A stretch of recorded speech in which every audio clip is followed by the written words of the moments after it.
So, you're interested in making your own jewelry or accessories, and you're curious about different materials and supplies that will help you do that? Don't worry, because I got you. Let's head over to the table and talk. Okay, so guys, I've been making jewelry for well over 6 years, and one of my mostly used tools has got to be pliers. I have a whole bunch of different pliers here in different shapes and sizes, and as you can see, some of them kind of look a little funny. They've got a little coating on them. That is actually a little something something called Plasti Dip. It's something you can get from like a hardware store, and you can dip your tools in it. That way they won't have it won't leave marks on your things. This right here is like a nipper. It cuts wires and things, but as you can see, mine is broken, but I will still use it. This right here is a one-step looper tool. It basically creates eye pins. Here are two different sizes of bead crimpers that I have. I have standard and micro. I bought standard first, but I really only use micro. These are a pair of scissors that I have, some jewelry glue, of course, and this is the wire that I like to use. I've used a lot of different wires for necklaces, keychains, things like that. This is my favorite. I don't have any problems with it breaking. It's very durable, really flexible. I really love it, and I definitely recommend it if you're looking for a wire. If you're looking for something stretchy, as always, you got to get you some Stretch Magic. I love this stuff, very bouncy, very good. And with the Stretch Magic, I use this beading needle with a really big eye in the middle of the needle, so you just thread that through and you can bead your beads. Here are some crimp bead covers. These are keychain little finishings, and I really like to use those. This is a head pin. I love a good head pin. I'm gonna show you guys how I use those in a second, as well as an eye pin. I'm of course gonna give you a demonstration on how I use these different tools. And this right here is a crimp bead. These little beads, they are lifesavers. They help keep everything in place. Of course, I gotta use a ruler, and I do like to use this really soft and plush beading mat, so my beads won't be rolling around on the table and things like that. So getting into how I actually use the tools. So I have my looper, I've got some pliers, I've got some the eye pin and the head pin, as well as a few little beads so I can demonstrate this, of course.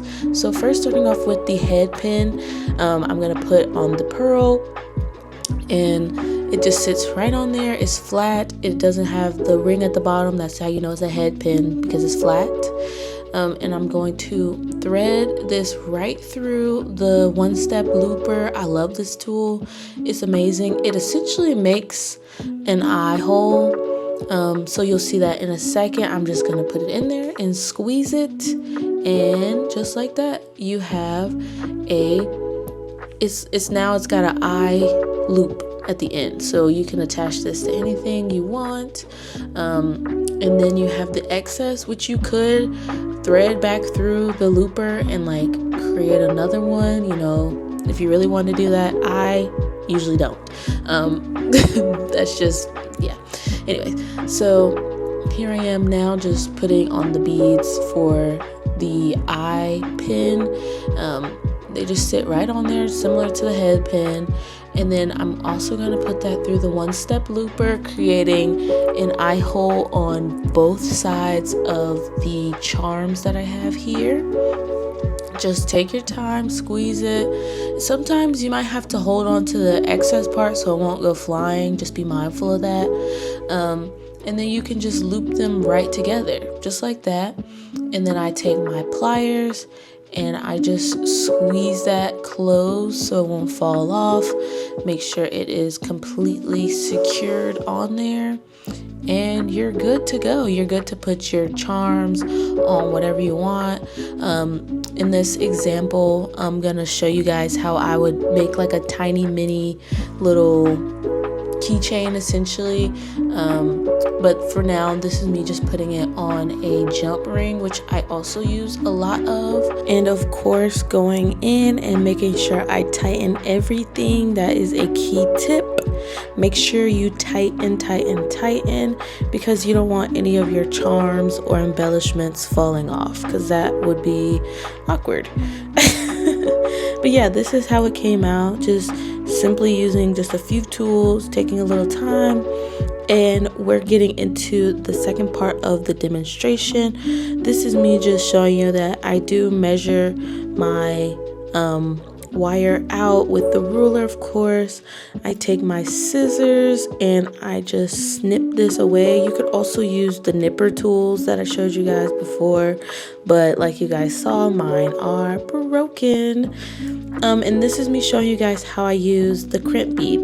So I just put it right onto the wire and then I fold it onto itself, creating a loop.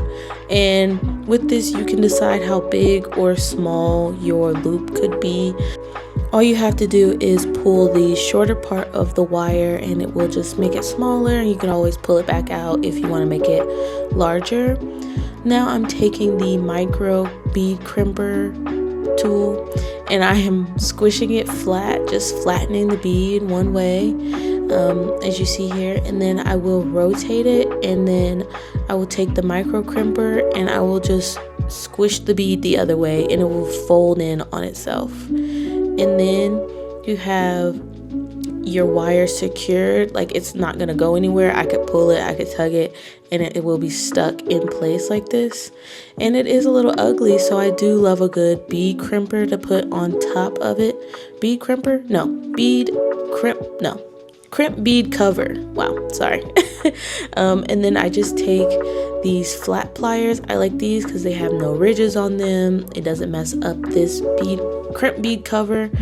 And I just squish it flat, and then I squish it again just to make it a nice round shape. I went ahead and added some crystals on there in our little charm that we made earlier. And I'm showing you guys again, this is how I would finish something off.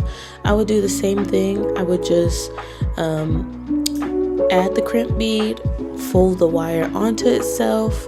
I would also put the excess through a few beads just to make sure it is secure, because I am going to cut off the excess and I don't want to cut it too short or anything. But once you crimp the bead, it's literally not going anywhere. I just do that for peace of mind. And I go ahead and crush the bead one way flat and then crush it on itself again. Boom.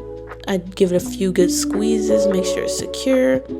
This is me cutting off the excess, getting a crimp bead cover, and just putting it right on there, just like I did to start this little charm chain.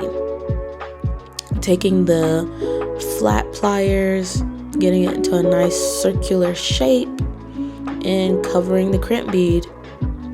It's really simple. It's really easy. You could also just, trial and error it, of course. But yeah, so I'm just opening up this jump ring and just showing you guys me using the keychain finishings with the jump ring and the little clip. And then just using the pliers to close that back up, making sure the jump ring is completely closed. And there you have it. Let me know if you guys have any questions down below. I'll see you guys in the next one. Bye.